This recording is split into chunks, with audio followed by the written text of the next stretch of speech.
Welcome to అమంతాస్ world. ఈరోజు మీకు చూపించే రెసిపీ మేక కాళ్ళతో సూప్ అండి. ఇది ఇప్పటి వరకు మీకు ఎవరు ఇది చూపించుండ్రు. రెస్టారెంట్ స్టైల్లో చేస్తాను. ఇది మా అత్తయ్య గారు నాకు నేర్పించారు. ఇది చాలా బాగుంటుంది.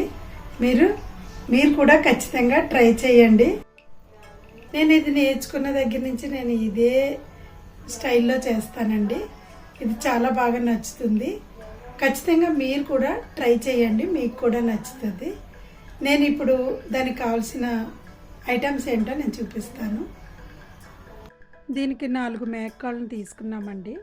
వీటిని శుభ్రంగా చాకుతో ఆ బ్లాక్ ఉన్నదంతా గీకి శుభ్రంగా ఒక 5-6 సార్లు కడుక్కోవాలి. తర్వాత బార్లీ, దీనికి ముఖ్యమైనది బార్లీ గింజలు, ఒక పెద్ద ఉల్లిపాయ, ఒక 6-7 పచ్చిమిరపకాయలు, ఒక టమాటా, అల్లం వెల్లుల్లి పేస్ట్, మిరియాలు కొంచెం ఎక్కువ తీసుకోవాలి ఎందుకంటే మనం కారం వేసుకోము. గరం మసాలా అంటే ఏమీ లేదండి. ఒక 4 లవంగాలు, 2 ఇలాచీలు, 2 దాల్చిన చెక్క చిన్న ముక్కలు, 2 బిర్యానీ ఆకులు, అంతేనండి. తర్వాత మనం ముందుగా ఈ బార్లీని బాగా దోరగా వేయించుకోవాలి. వేయించుకున్న తర్వాత వాటిని పక్కన పెట్టుకొని దీనికి మనం మిరియాలు తీసుకున్నాం కదా, మిరియాలు కూడా దోరగా వేయించుకోవాలి. వీటిని ఒక పౌడర్గా, అంటే బాగా మెత్తగా కాకుండా బరకగా పౌడర్లా చేసి 2 కలిపి పెట్టుకోవాలి. అందులో కొంచెం ధనియాల పౌడర్ కూడా వేసుకోవాలి.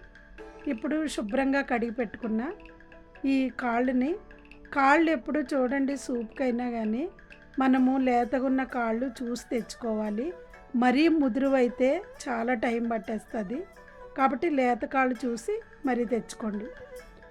దీంట్లో మనం తరిగి పెట్టుకున్న పచ్చిమిరపకాయలు, ఉల్లిపాయలు, అల్లం వెల్లుల్లి పేస్టు, ఈ గరం మసాలా ఇవి వేసుకొని ఈ 2 బిర్యానీ ఆకులు ఉన్నాయి కదండి, అవి కూడా వేసుకోండి.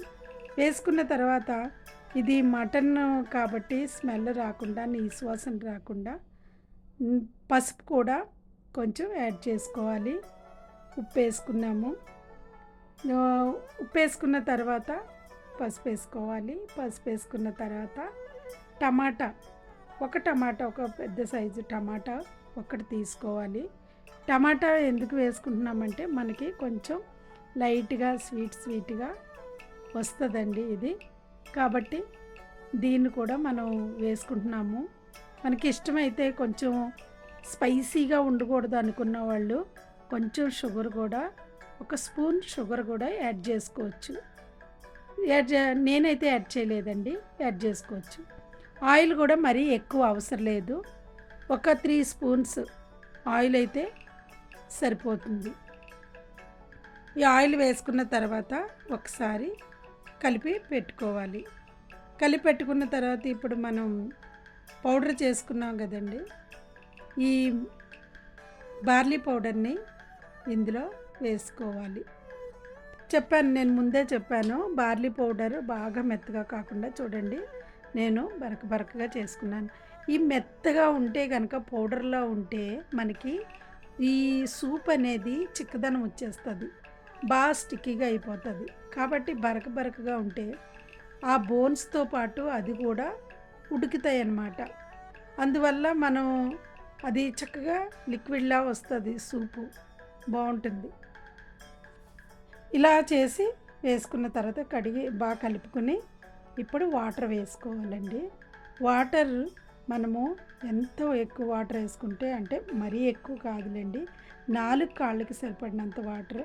కొంచెం పెద్ద కుక్కర్ తీసుకుంటే బాగుంటుంది. పెద్ద కుక్కర్లో అయితే ఖాళీగా ఉడుకుతుంది, ఎక్కువ మనకి స్పేషియస్గా ఉడుకుతుంది అన్నమాట. సూప్ కూడా మనకి ఎక్కువ వస్తుంది. కాబట్టి నేనైతే, నాకు చిన్న కుక్కర్ ఉందండి, అందులో చూడండి కొంచెం వెళ్తొచ్చేలాగా నేను వేసుకున్నాను. వేసుకొని ఇప్పుడు కుక్కర్ మూత పెట్టేసుకున్నాను. విజిల్ పెట్టకూడదండి. విజిల్ పెట్టకుండా ఎలా ఉడుకుతుందని మీరు అనుకోవచ్చు. ఎందుకు పెట్టకూడదు, ఎప్పుడు పెట్టాలో మీరు వీడియో లాస్ట్ వరకు చూడండి, మీకే తెలుస్తుంది. ఈ సూప్ ఇలా తయారు చేయడం మీకు ఇంతవరకు ఎవరూ చూపించుండ్రండి. ఇది నిజంగా చాలా బాగుంటుంది. మనకి రెస్టారెంట్లో తిన్న ఫీలింగ్ వస్తుంది. కాబట్టి మీరైతే ఖచ్చితంగా ట్రై చేయండి. మనం ఇది కుక్కర్లో వేసుకున్నప్పుడు వెంటనే విజిల్ పెట్టుకోకూడదు. విజిల్ పెట్టుకోకుండా ఒక 15-20 మినిట్స్ ఉడకబెట్టుకోవాలి. కుక్కర్ మూత పెడతాం కానీ విజిల్ పెట్టము. 20 మినిట్స్ అయిన తర్వాత ఆవిరి పైకి వస్తూ ఉంటుంది, అప్పుడు విజిల్ పెట్టుకోవాలి. విజిల్ పెట్టుకున్న తర్వాత ఒక 8 to 10 విజిల్స్ వేయించుకోవాలండి. అలా అయితేనే మెత్తగా ఉడుకుతుంది. అది మనకి ఈ సూప్ కూడా చక్కగా బాగుంటుంది. అది కరెక్ట్గా అవుతుంది అనమాట. మనకి ఏ కన్సిస్టెన్సీలో కావాలో ఆ విధంగా అవుతుంది. కాబట్టి మీరైతే ఖచ్చితంగా ట్రై చేయండి. Thank you.